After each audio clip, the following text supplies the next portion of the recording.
I'm Phil Schneider. I spent 17 years in black budget programs, government geologist, as engineer, structural engineer with aerospace applications, self-taught metallurgist, became kind of famous in my own right.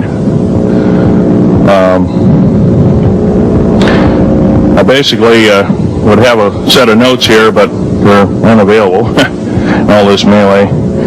Up here I have different artifacts explaining some of them are alien metals that have been produced both on this planet and the confines of outer space that are now used in all stealth aircraft.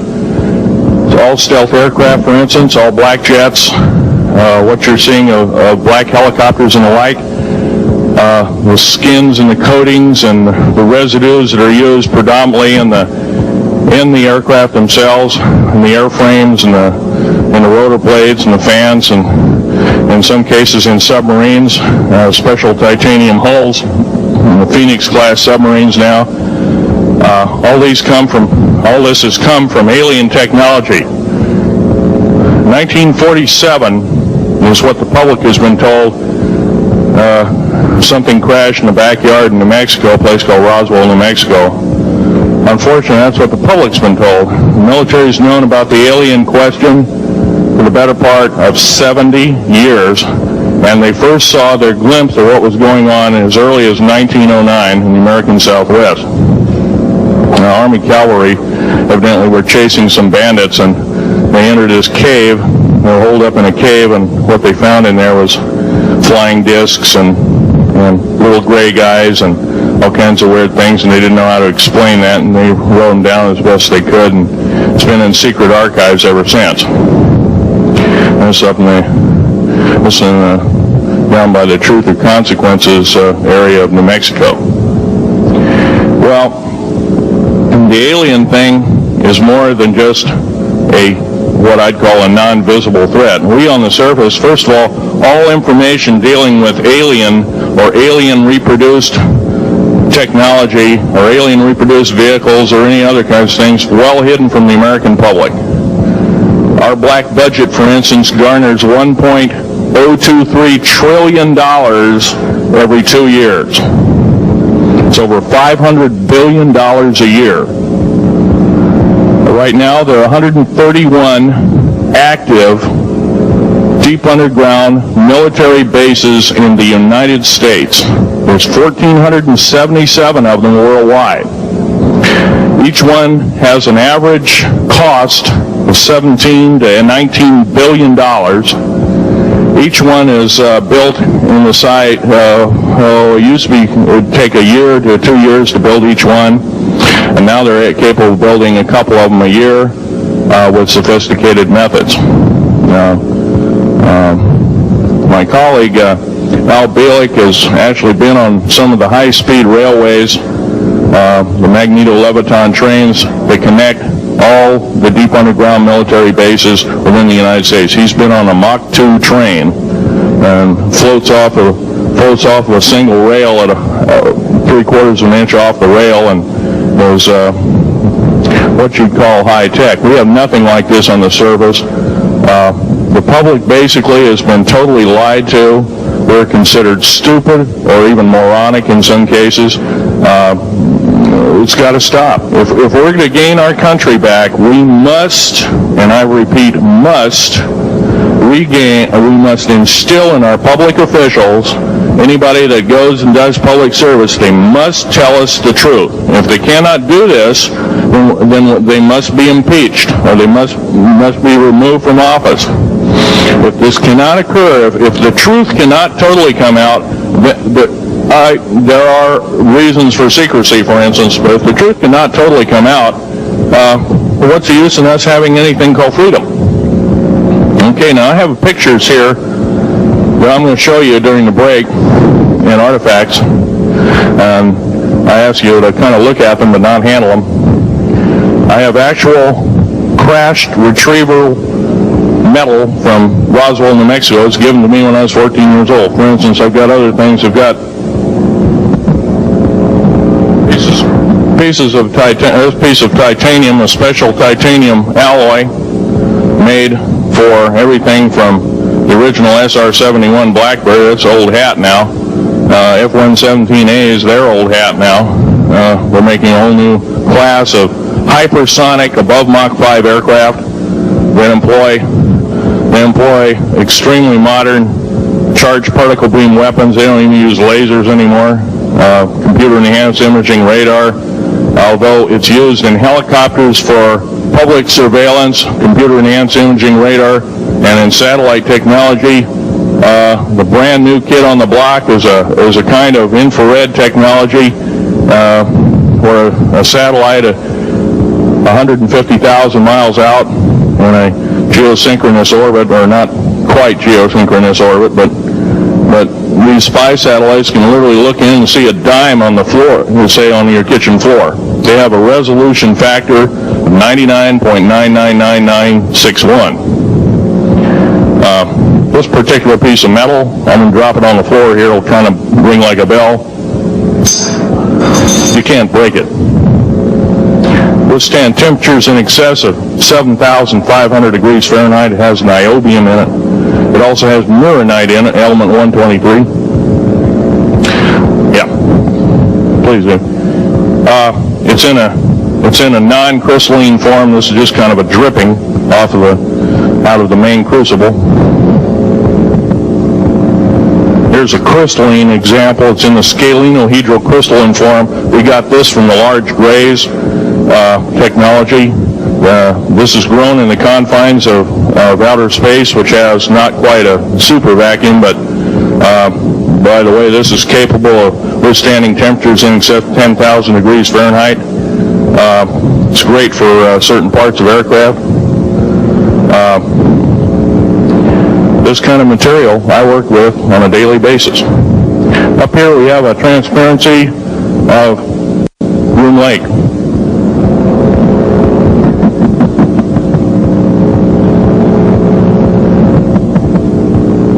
Groom Lake is where the infamous Area 51, S4, S2, a CIA base, it was originally a bombing range, a nuclear test site.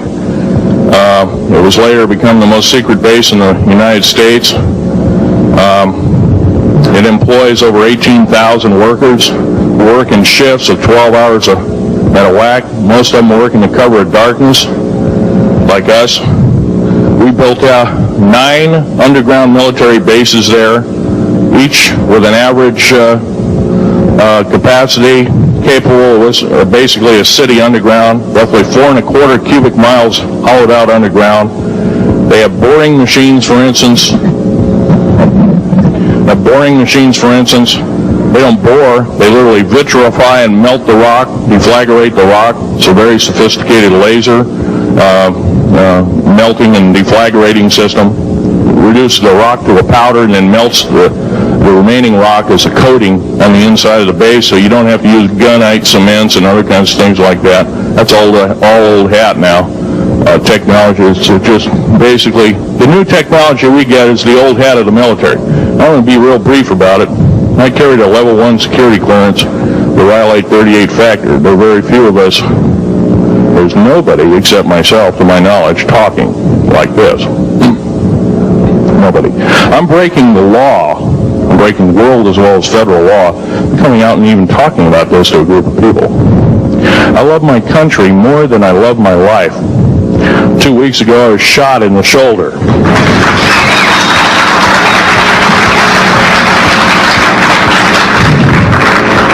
I don't want to gore you women out, but I was shot in the shoulder up here. I recently have become friends of a retired FBI agent who took me under the wing. He says, I've never seen a person braver than you. And I said, well, there's more coming. Our patriot movement in these United States is going to pick up the ball, and we are going to kick the parasites out.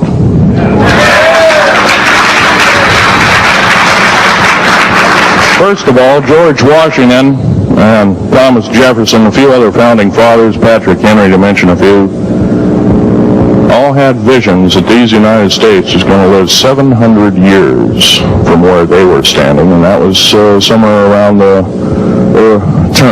late 1700s, early 1800s. So you can count this country isn't going to go to a new world order.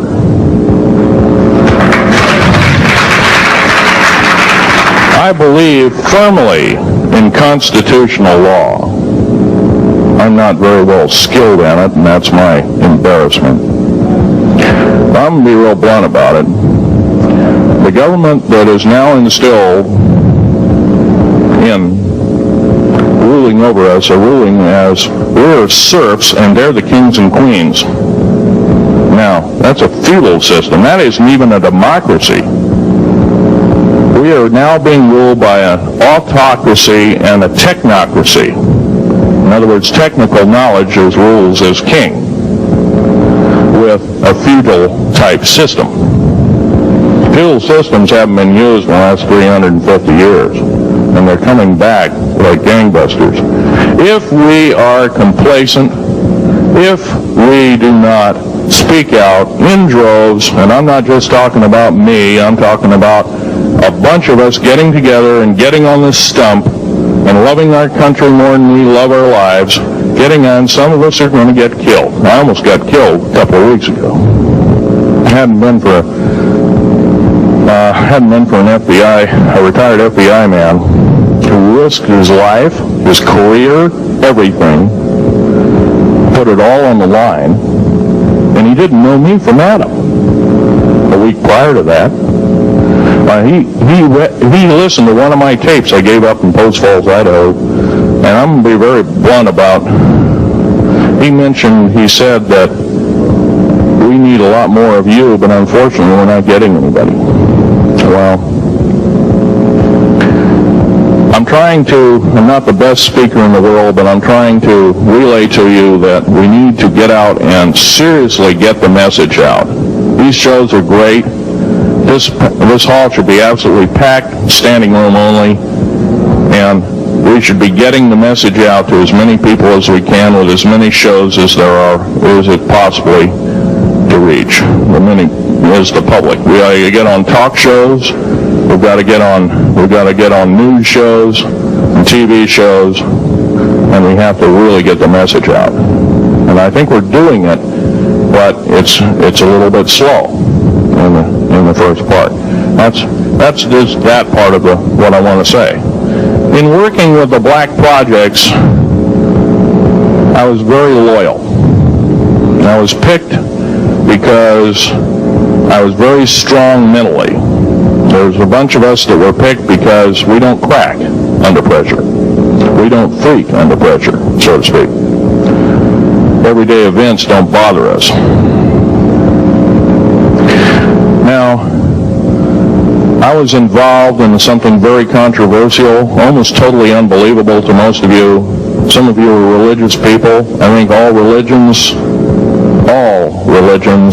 have a time and a place, and they definitely have a place in America. Now, another thing I want to reach to you is that during the unbelievable part, I was involved in building another base inside of Dulce, New Mexico, which is Los Alamos Laboratory. It's a biological laboratory. On the southwest part of the Archuleta Mesa, we built an underground facility, about a part of 3 cubic miles hollowed out underground. Then to the southwest of that, we were in the process of the early stages of building. We drilled 4 large tunnel-like holes. Some of them ran 2.5 miles under surface. Number of the original wells or drilling machines that were used were at the rate of 2 miles a day. It was fairly rapid. The equipment kept coming up broken. So we wanted to go down, we wanted to send somebody down there, a human observer, or human observers in this case, to find out what was going on. Well, to our total surprise, first of all, the government knew all about it. They didn't tell anybody. when I saw Green Beret and Black Beret people encamped inside of our geologist camp, I knew something was up, the gig was up. First of all, I knew all about the alien agenda. I'll explain that in a few minutes. The large alien grays had been encamped there for, as best as believed possible, about 400 or 500 years. It had been one of their internal bases. And we'd drilled holes right on top of it. All the stinking air, all the black sooty air came right out as soon as the first hole was sunk, and all this soot came up, and well, that's when all the hell broke loose, really, all started. Anyway, after we drilled all 4 holes, it took about 2 days to drill all 4 of them. And when you build an underground base, you drill 4 basic holes, and then you build called stopes or cross-member holes across, and then you use blasting equipment, special blasting equipment by the analyzation of the rock formation, and you literally blast out or tunnel out or deflagrate or melt rock out to build the large rooms that are required for this underground base. Well, in this process, I was lowered down the basket of one of these holes, and about from me to this elderly woman here in the front was sitting a 7-foot-tall alien gray. The stench was worse than the worst garbage can you can imagine. The person was the entity was absolutely horrible. I didn't waste any time to reach for my pistol. At that time, as an engineer, I didn't have time to carry all the folder, all of one of these big submachine guns that all the sea spray and the yellow fruit and all the outer perimeter and inner perimeter security people carried. I carried old Walter PPK pistol with a 9-shot clip. This is in late August of 1979. Now, you got a regular suit of clothes, you got a regular clothes on, plus you're in almost like a spacesuit environment, and you're reaching for a gun. It's not the easiest thing to do, and then to pop a clip in it and start shooting. And I killed 2 of them. Yes, they're mortal, and they do die. However, in the process, one of them did this. All I remember is that he just kind of waved his hand in front of his chest, and the next thing I know, this blue beam hit me and just literally opened me up like a fish, and burnt my fingers right off of me. And there was some form of electrical force, because the kind of like being hit by a lightning bolt burned all my toenails off of me. Completely crispy crittered my left foot, burnt the shoe right off of me. All I remember is the smoking remains, and I'm still conscious, but in and out of, I didn't remember much. And there was a Green Beret that was right behind me that risked his life. In fact, he died. But he risked his life. He shoved me back in the basket and hit the button and took me up. And I wouldn't be alive talking to you today if it wasn't for him. I'm forever indebted. He lost his life. 66 Secret Service agents, Green Berets, Black Berets, crack troops lost their lives because the government, our United States government, lied, did not tell us anything about the alien threat. There's a war underneath there, and I'm talking dead serious. It's been going on since that time. Since late August of 1979, our military, the Russian military, basically the militaries of the world, have been in constant conflict with the outer space alien. The small gray, the large gray, the reptilians, the whole thing. There are 11 distinct races of aliens. 2 are benevolent. One had to leave here in a hurry because their world is under attack, both on the surface as well as underground. They're the Pleiadians. Maybe some of you are familiar with that. Would some of you raise your hands who've heard of Billy Meyer and some of the, very good, about half the group. Well, Billy Meyer is one of these lucky people that they figured, well, he's kind of a simple type, we'll show him everything. These are the benevolent aliens, and they've been here helping us. In fact, I have a picture, let me reach for it here.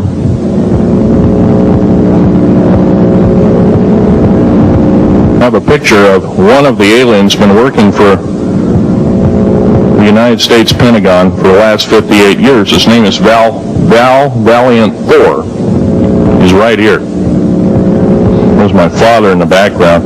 This whole place, the ready room of the USS Eldridge, Al Bielika has probably explained and maybe even shown you this picture. There's a list of some of the notable people in it. They're all the atomic bomb scientists of the day, all the time variant experimentalists of the day, all the top physicists of that particular day. This was in August of 1943. Now this guy has not changed one iota in 58 years. Started work, he came here, crashed here or whatever, whether he's under duress or not. He started work for our U.S. Navy and military operations in 1937, either 37 or 38 is what I've been told. So it's, for 58 years, this man's been employed, probably under duress. If you don't do as we say, we're just going to use you for alien bait or something, I don't know. But anyway, he basically hasn't changed. He lives for 490 years, is what he says his lifespan is. Now, he's supposedly a semi-benevolent, he's a human-looking type person. He has 6 fingers and 6 toes, and he's got one oversized heart, one lung, giant lung.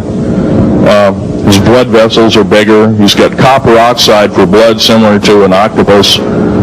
His brain capacity 300 centimeters greater than ours. He has a thinking capacity, IQ, if you were to measure it, be totally off the scale, be about a 1200 IQ.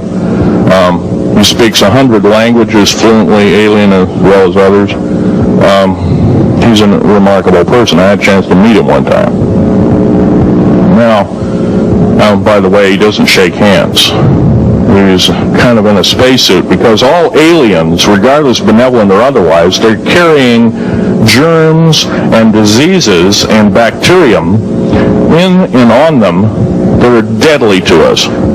If I were making policy, I'd quarantine them all because how do we not know that some of our diseases like AIDS, Ebola, hantavirus, and a few of these other weird designer diseases, as I call them, are not made from the cadavers of some of these aliens as a biological weapon to use against the people of the United States. Well, I'm a tired American speaking out.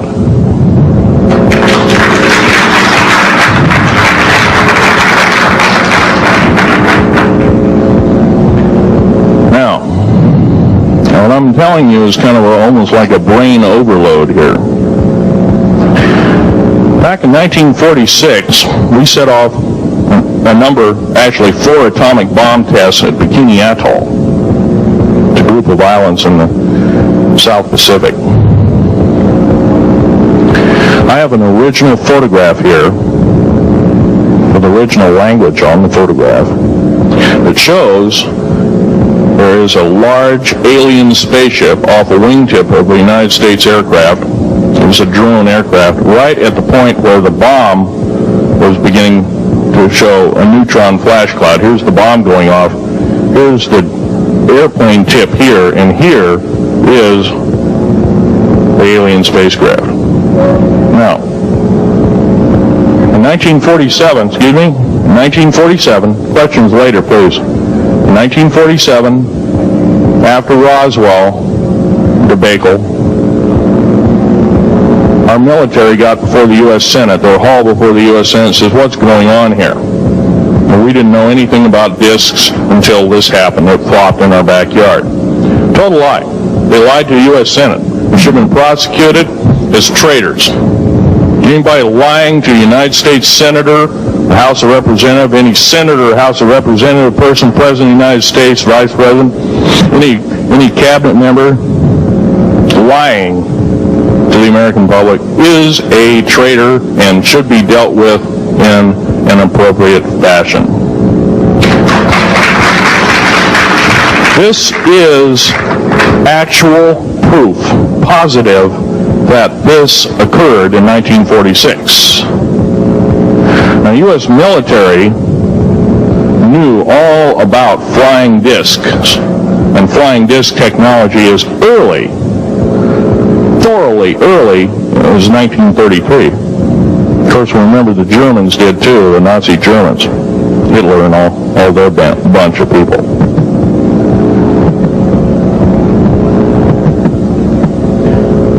Now, it gets to the big question. If all this has been hidden from us, everybody says, well, where's the proof? I've got some of the proof laying on the table. But a lot of you probably are totally skeptical. They say, well, I could be anything.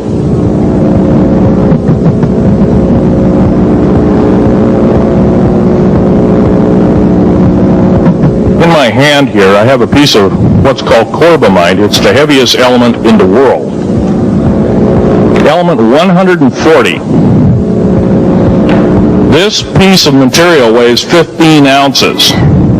It's 3.5 times the weight of uranium. It cannot be made to emit gamma rays. It cannot be isotoped. It is totally stable. It is used in all stealth aircraft and all Phoenix-class submarines. When combined with other alien elements, it is impregnable. It cannot be melted with charged particle beam weapon. When properly combined in secretive compounds, it can withstand temperatures in excess of 10 million degrees Fahrenheit. It is grown by aliens who have given the other side of the alien question is, some of these aliens have broken off from their mainstream and said, we're not getting a fair shake, and so this is what happens. I'm talking about the alien graves. Some of them broken away. They're talk about not being popular. This particular piece of metal is an amazing piece of technology. It's capable of being grown in 15 different crystal systems. Now, I'm a geologist, and prior to 15 or 20 years ago, knew of only 6 crystal systems. There's actually 15, if you count all the alien metals. Now, this is only element 140. If you look at the local periodic table in your local library, it says 104. Somewhere down the line, we've been lied to and we've been cheated. What we have to do is we have to literally ask for the truth. If we cannot ask for the truth, we must demand the truth. We must take it before courts of law in common law systems, and we must demand it. If we cannot do this, our founding fathers told us the only thing left is to overthrow, to get the parasites out. I don't advocate overthrow, but it does look like this may be the only alternative. Now, I'm going to casually mention to you something that's very scary indeed, and tell you what the alien agenda is. It's going to sound very familiar. The alien agenda is the complete takeover of this planet, the killing off of 5/6 to 7/8 of the world's population by the year 2029. U.S. military has known about this for 45 years. They've told no one. As far as I know, I'm the only person standing before a crowd talking about the alien agenda, secretively. Okay. Back in 1954, I'll give you a quick overview. There was the created 1954 treaty where Eisenhower signed a pact with the known alien species of the time. There were 3 at the time.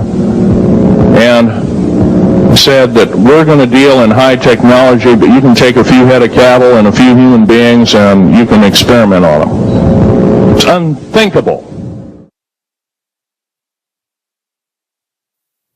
Yes, well, as we get older and older, I'm 77 right now. You can't live forever, you know. So if this procedure I'm going to have to clean the blood doesn't work, then I've got probably a few more months to make it So that's kind of why I'm kind of going along with the interview at this time. You're seeing that what you went through is just too important for people not to know about. Yeah. I couldn't tell anybody. In fact, I had to take a vow that I wouldn't tell anybody. A lot of it for 40 years and more of it for 50 years, which is up in 2010. You're doing all this crypto work. You're looking at images, photographs, video. It's 1958, maybe the fall of 58. What happened after this? At that time, the Project Blue Book thing kind of went pot, you know. If you remember, back in those days, they kind of declared it as a nothing, you know. Mm-hmm. Right. And they were telling the world all UFOs are misidentifications, hoaxes, balloons. Psychological issues, whatever. Yes. Yeah. So my boss came to me and he says, we've both got a new assignment. And he says, oh, I said, where are we going? Oh, he says, we're going to the Capitol. We're going to be part of the Eisenhower push. He's trying to find out something about all about these aliens that MJ-12 was supposed to find out, but never sent back reports to him. The MJ-12, the UFO control group, were they calling it MJ-12 Yes. at that time? Yes. They called us in, went into the Oval Office, and President Eisenhower was there and Nixon, and they said, we called the people in from MJ-12 from Area 51 and S4, but they told us that the government had no jurisdiction over what they were doing. So being a general, past general, you didn't tell them to go to hell without any real good reason, you know. Mm-hmm. So he said, I want you and your boss to fly out there. I want you to give them a personal message. And he says, I want you to tell them, whoever is in charge, tell them that to get in, they have this week, coming week, to get into Washington and to report to me. And if they don't, I'm going to get the First Army from Colorado, and we're going to go over, we're going to take the base over. I don't care what kind of classified material you got. We're going to rip this thing apart. Eisenhower was going to invade Area 51. Yeah, with the First Army. So you go out with your superior. Yes. You fly out. You land. What happens? Can you describe this whole process, what you saw? It took us the 13 or 15 miles south to S4. Had like different garage door openings. Okay. And in these garage door openings, they had like different saucer crafts. The very first one had the Roswell craft in. It was kind of crashed up, but apparently every alien that was in it died except for a couple. Could they tell what the source of power was of this craft? Yeah, it was like a reverse gravitational thing of some kind. In fact, one later on, I got the mathematical code for reversing gravity in a 3x5 card. I guess there are different types of grays and so on. How did you see that evidence? Well, at the later on at S4, we viewed the autopsy film, and then the colonel said, what we've got in here is we're interviewing a gray alien.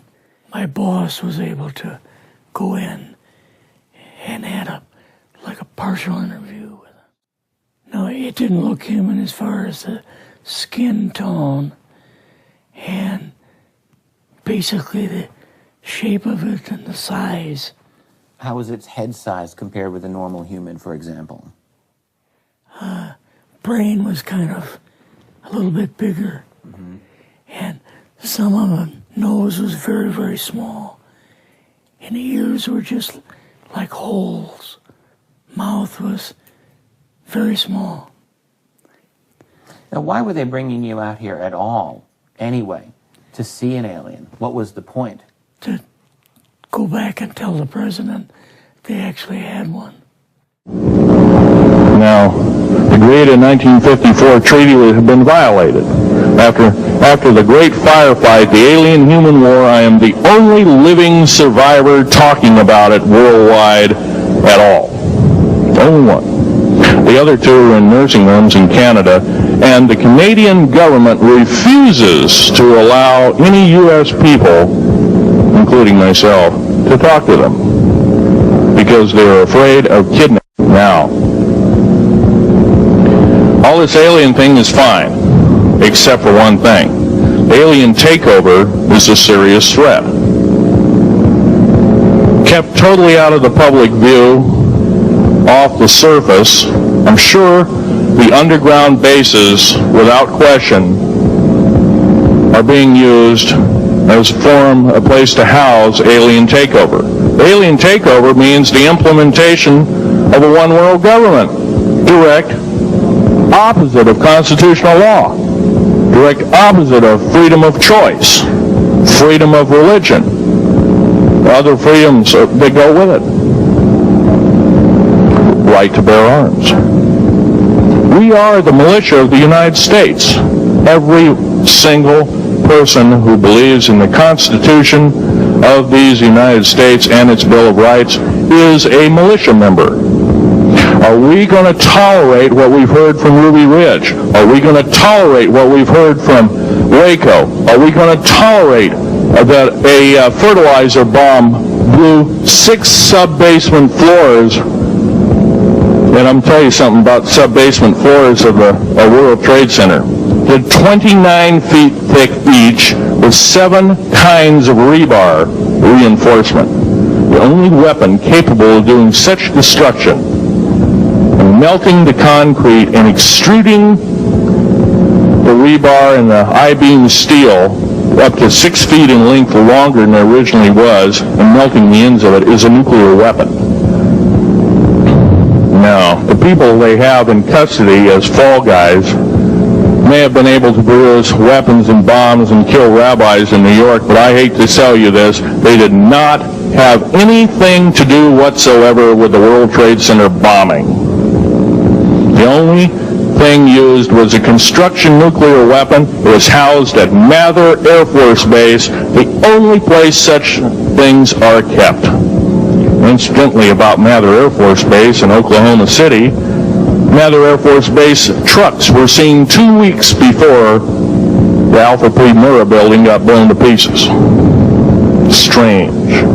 I don't believe in coincidences. They're non sequitur. They cannot be proven mathematically, etc., etc. So they don't exist.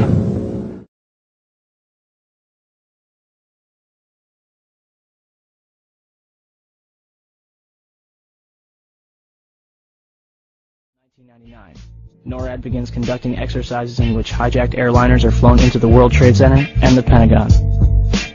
June 2000. The Department of Justice releases a terrorism manual with the World Trade Center in crosshairs. September 2000.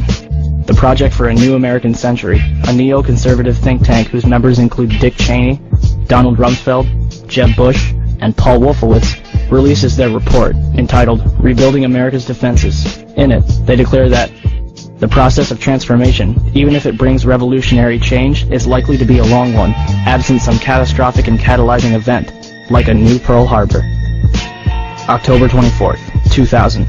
the Pentagon conducts the first of 2 training exercises called Moscow, which simulate a Boeing 757 crashing into the building. Charles Burlingame, an ex-Navy F-4 pilot who worked in the Pentagon, participates in this exercise before retiring to take a job at American Airlines, where, less than a year later, his Boeing 757 allegedly crashes into the building. April 2001. NORAD plans an exercise in which a plane is flown into the Pentagon, but is rejected as too unrealistic. June 2001. The Department of Defense initiates new instructions for military intervention in the case of a hijacking. It states that for all non-immediate responses, the Department of Defense must get permission directly from the Secretary of Defense. Attorney General John Ashcroft begins flying on chartered jets for the remainder of his term due to a threat assessment by the FBI. July 4th, 2001. Osama bin Laden, wanted by the United States since 1998, receives medical attention at the American hospital in Dubai, where he is visited by a local chief of the CIA. July 24th, 2001. Larry A. Silverstein, who already owned World Trade Center 7, signs a $3.2 billion 99-year lease on the entire World Trade Center complex 6 weeks before 9/11. Included in the lease is a $3.5 billion insurance policy, specifically covering acts of terrorism. September 6, 2001, 3,150 put options are placed on United Airlines stock. A put option is a bet that a stock will fall. That day, put options were more than 4 times its daily average. Bomb-sniffing dogs are pulled from the World Trade Center, and security guards end 2 weeks of 12-hour shifts. September 7th, 2001. 27,294 put options are placed on Boeing stock, more than 5 times the daily average. September 10th, 2001.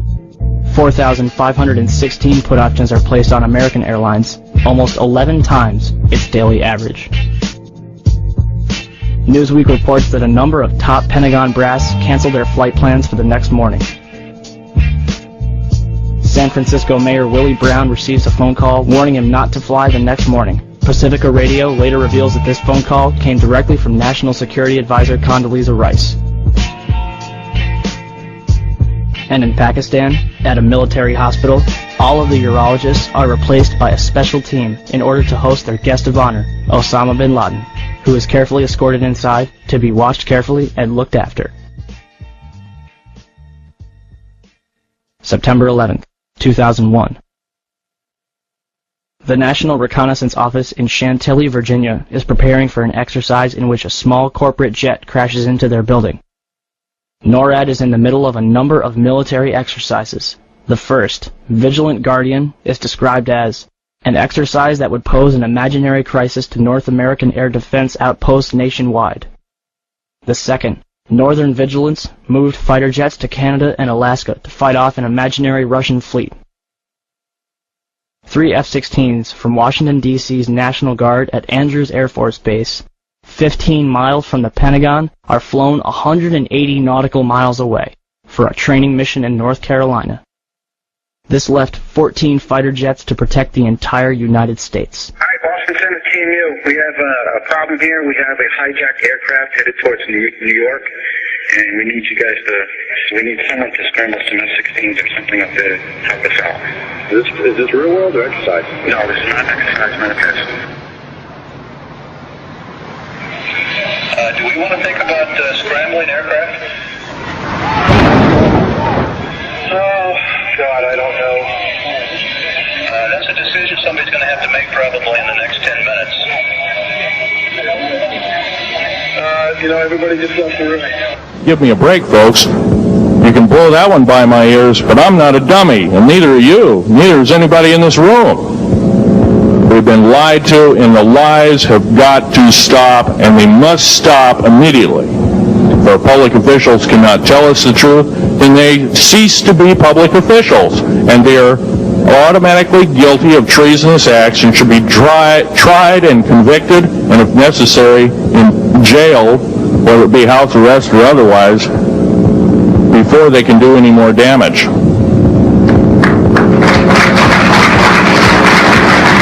Janet Reno. Janet Reno is a confirmed lesbian. got out in front of public TV and said so. Janet Reno cheated her way through law school. It's provable. It's on the congressional record. It's also in question. It's on the law school that she graduated from. The record is not spotless. There are thousands, there are tens of thousands of fine policewomen, women that could have done an exemplary job in a similar aspect. Janet Reno is a murderer of our children and should not be tolerated to live. Those that murder children, those that abuse children, those that sexually abused children should not suffer to live. The CS gas that was poured in onto the Waco complex of Mr. Koresh, CS, by the way, stands for cesium. Cesium is an atomic element. It's an isotope. It's a radioactive compound. It is deadly to people under the age of 10. Take one breath and their lungs are singed and they die in 72 hours or less. They poured that gas continuously for 48 hours on that compound. No, I don't believe in a lot of things. I don't believe anybody is that wicked that you have to kill them 100-fold over after they're dead. But this is the mentality of the people now ruling as kings and queens over us, and it must stop. If we allow another election to go by with the same ilk in the White House, we have only ourselves to blame. Now, this room isn't going to change the outcome of an election. I personally I don't believe there's going to be another election. I believe martial law is going to hit this country before that happens, the way things are going. Because we refuse to stand up, we refuse to literally get out and risk our lives in talking. Now, some of us got jobs and families and great responsibilities, greater than I have. And I agree, that's tough. It's very hard. I cannot sympathize with you because I'm not in your situation. I have a young family. I have an ex-wife and child. Defense Intelligence Agency goons tried to kidnap my daughter not too long ago. My ex-wife working in state government services in Oregon, picked up her .22 handgun, shoved it in the back of the neck of this one person. Give me my daughter back. If I don't, I pull the trigger. Gave the daughter back. Good choice. Now, the remark that my ex-wife had to say to this individual was, if I ever see you again in any way, shape, or form, I will kill you on sight.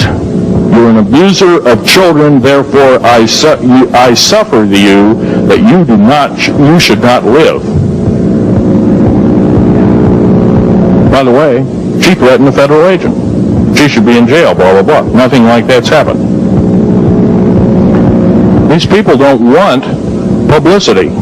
I shot a federal agent 16 days ago. Shot him dead when I was bleeding to death with a shoulder wound.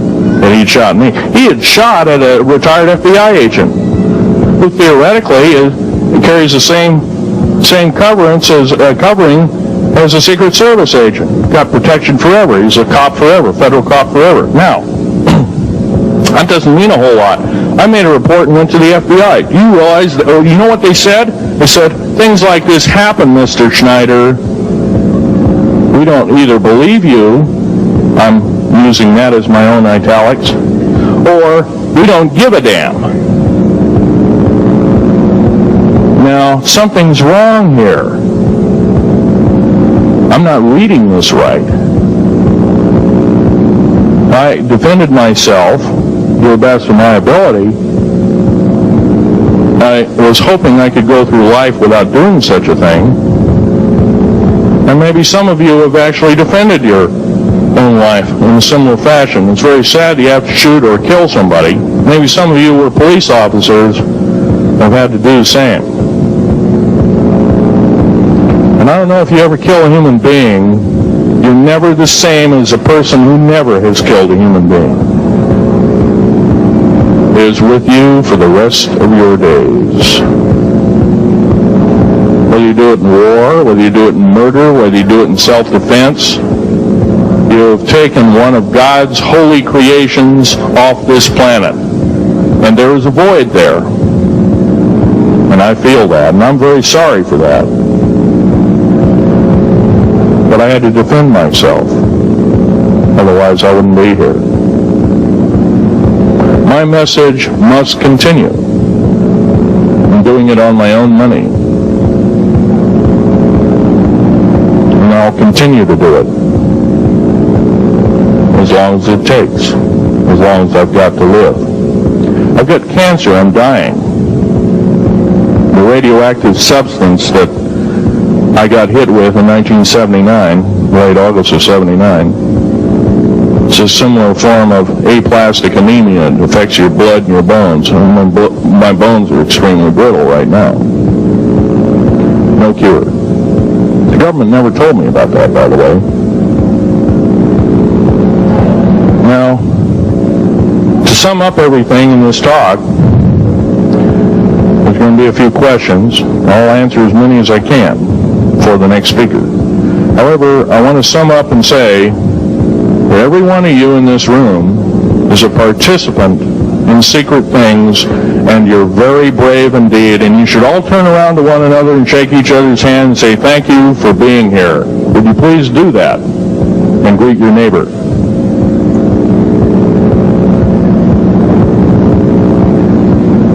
Now, this is the way the world should be. There wouldn't be any wars. There wouldn't be any strife.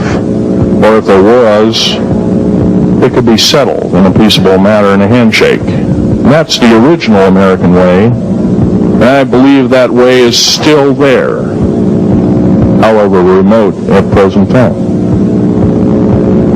Now, I'm going to sum up this talk and mention an overview of the alien agenda. The alien agenda is really decimate the planet to take the remaining human subjects as slaves, and the aliens would use this planet for their own means.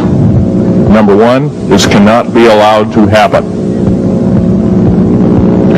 The world takeover plans of the New World Order, a direct carbon copy blueprint from Adolf Hitler's routine of 1933 to 1938, must not be allowed to happen. That includes the name, the New World Order. That was purposely used, folks, because most of us have been lazy. We have not read our history, and I'm talking to you because I'm one of them. We have not read our history books. Things have been omitted. Throw out basically what you've learned. I'm not asking you to believe me. I'm asking you to re-educate each one of yourselves and ask the unexpected of your public officials, of the people around you, your teachers. I'm not asking you to question authority. I'm asking you to question the teachers of this authority. Is this right? Is this law correct? If a law, one of the best statements to ever come out of the mouth of any human being, believe it or not, was, I think, by an incredible black man named of Jesse, not Jesse Jackson, it was Martin Luther King, excuse me, said, an injustice anywhere is a threat to justice everywhere. That should be a motto that we live by. Not so much for the man who said the motto, but I'm sure George Washington said something similar. He said, an uninformed populace is a populace in slavery. Now, our founding fathers had the unique gift 250 odd years ago, 200 to 250 years ago, of looking far in advance, laying out the groundwork of this wonderful 2 two pieces of paper government we've got, the Bill of Rights and the United States Constitution, laying it out for all time. It is the best government probably since time immemorial, maybe the best ever. If we are to, by the way, every freedom that we have must be fought for continuously. You don't need to pick up a gun to fight for something. You need to pick up your mouth. You need to pick up your brain and read a book. You need to pick up your mouth and say, and when you hear somebody say, well, I believe in gun control, and you say, no, I don't believe in gun control, because guess what? You take away that right. What other rights am I going to be missing later on? Now, with gun control,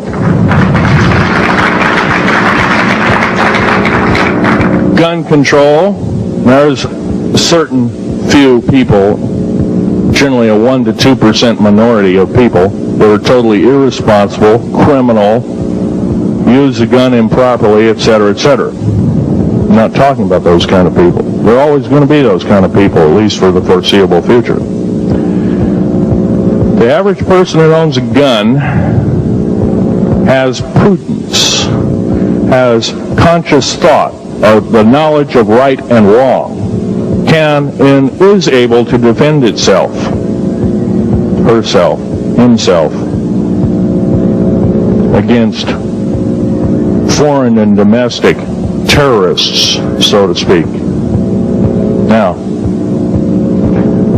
gun control is an attack on your rights. If it is allowed to fully comply and go through, all of your freedoms will be removed within a 10-year period after the last element of gun control. So the attack of any right, or the removal of any existing right, is an attack and affront on every one of us in this room, and should not be tolerated. That's that part of the talk. The overview is about underground mountain bases. All of them should be made public. In future talks, I'll be giving latitudes and longitudes of every single one of these bases. I've already written a manuscript at the publisher as we speak. It's a dynamite book. It lists all the secretive agendas that our government has us believing in right now, and why it's so much BS. Why the New World Order is so good for us. Ha ha. Well, don't believe it, folks. Believe in only one thing. Love thy neighbor as thyself, and ask continually questions about our constitutional freedoms, and defend them if necessary. And most of us will have to probably defend them.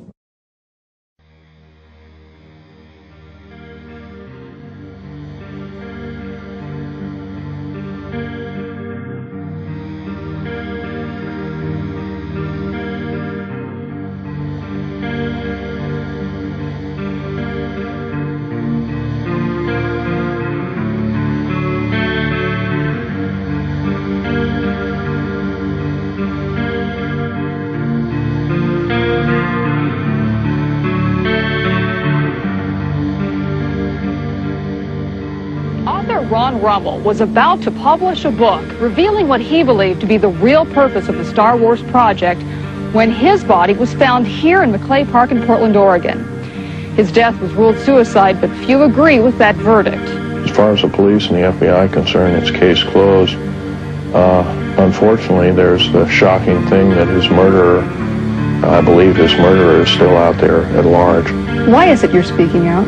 There have been enough lives taken under the premise of suicide when they were actually very stable individuals. They had families, and they had lives to look forward to, and they had every reason to live. And if there is some form of conspiracy out there, then the more people that are talking might end up saving lives in the long run.